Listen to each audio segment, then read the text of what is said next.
अस्सलामुअलैकुम। Welcome back again. I hope इससे पिछली वीडियो देख के आप लोगों को समझ आ गया होगा कि HTML का फर्स्ट पेज किस तरह से आएगा, VS कोड किस तरह से इंस्टॉल होगा और किस तरह से हमें अपना फर्स्ट कोड लिखना है। याद है हमने पिछली वीडियो में बात की थी एमेट एब्रीविएशन। जी हाँ, वही हमारा फर्स्ट कोड था। चले बिना टाइम वेस्ट करे अब स्टार्ट करते हैं हम HTML के बारे में डिटेल। अब हेडिंग 1 H1। अब आप सब जानते होंगे कि H1 जो टैग है उसके अंदर हेडिंग बड़ी आती है और H2 जो टैग है उसके अंदर हेडिंग थोड़ी छोटी आती है। बट अगर मैं कहूँ कि ऐसा नहीं होता तो क्या आप लोग मानेंगे?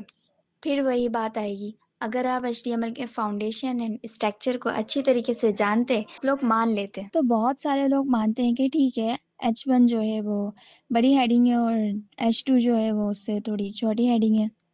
लेकिन CSS की हेड से आप H2 हेडिंग को भी बिगेस्ट हेडिंग बना सकते हैं। जब ये वर्क CSS से भी हो सकता है तो फिर ये H1, H2, H3 इतनी सारी हेडिंग्स का मतलब ही क्या है? डायरेक्ट आईडीज एंड क्लासेस दीजिए एंड CSS के थ्रू इन्हें बड़ी और छोटी कर लें। HTML पे इतना फोकस करने की जरूरत ही क्या है? सभी जानते हैं कि HTML मार्कअप लैंग्वेज है। वैसे HTML को मार्कअप लैंग्वेज से ज्यादा सिंटैक्टिकल लैंग्वेज माना जाए तो ज्यादा बेहतर है। सिंपल डिक्लेरेटिव लैंग्वेज, ये लैंग्वेज आपके पेज के स्ट्रक्चर को बनाती है। H1 का मतलब ये नहीं होता कि हेडिंग बड़ी होगी और H2 का मतलब ये नहीं होता कि हेडिंग छोटी होगी। पेज के अंदर जितनी भी हेडिंग है ये पेज का कोर पार्ट, ये मोस्ट इम्पॉर्टेंट चीजें हैं। इसी तरीके से जब आप हेडिंग 2 लिखते हैं H2 तो उसका मतलब होता है कि ये सब हेडिंग है। तो H2 जो हेडिंग है वो हमारी सर्च इंजन ऑप्टिमाइजेशन में वर्क करती है। बहुत सारे लोग क्या करते हैं, यहाँ लिखते हैं फूटर, फूटर के अंदर लिखते हैं पैराग्राफ और पैराग्राफ के अंदर लिखते हैं एड्रेस।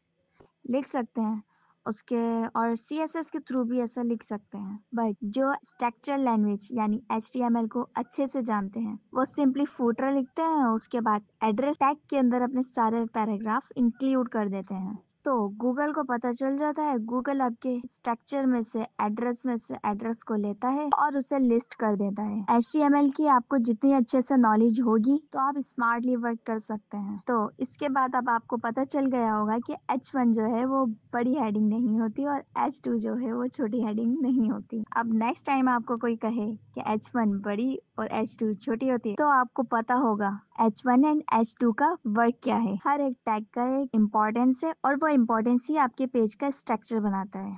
आई होप अब आप लोगों को HTML थोड़ा अच्छा लग रहा होगा। चलें स्टार्ट करते हैं ये जानने के लिए कि क्या चीज इम्पोर्टेंट है और क्या हमें पता होना चाहिए। कोड को रिमूव करके हम फटाफट से अपना कोड लिखते हैं।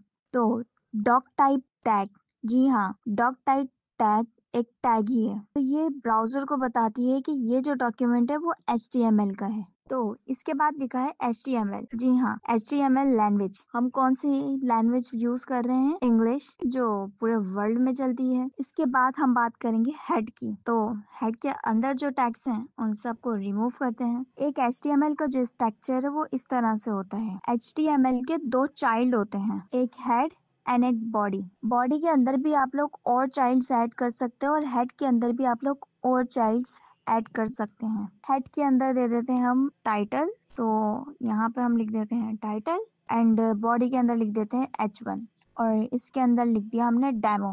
HTML के अंदर हमने हेड लिखा और हेड के अंदर हमने लिखी बॉडी और बॉडी के अंदर हमने लिखा H1। और जब हम अपने वेब पेज के अंदर जाते हैं तो वेब पेज के अंदर हमें दिखता है बॉडी का पार्ट। अब इतना कोड तो समझ आ चुका है। अब हम इसे रिमूव करते हैं और दोबारा से लिखते हैं। डॉक टाइप के अंदर है HTML, HTML के अंदर है इंग्लिश लैंग्वेज, हेड के अंदर हमने देख लिया टाइटल और बॉडी के बारे में हमने देख लिया। बट ये मेटा टैग क्या है? अब मेटा टैग के ऊपर थोड़ी सी इन्वेस्टिगेशन करते हैं। तो फर्स्ट वाला जो है वो हमें करेक्टर सेट्स के बारे में बताता है। अभी जो हम करेक्टर सेट्स यूज कर रहे हैं वो UTF-8 है।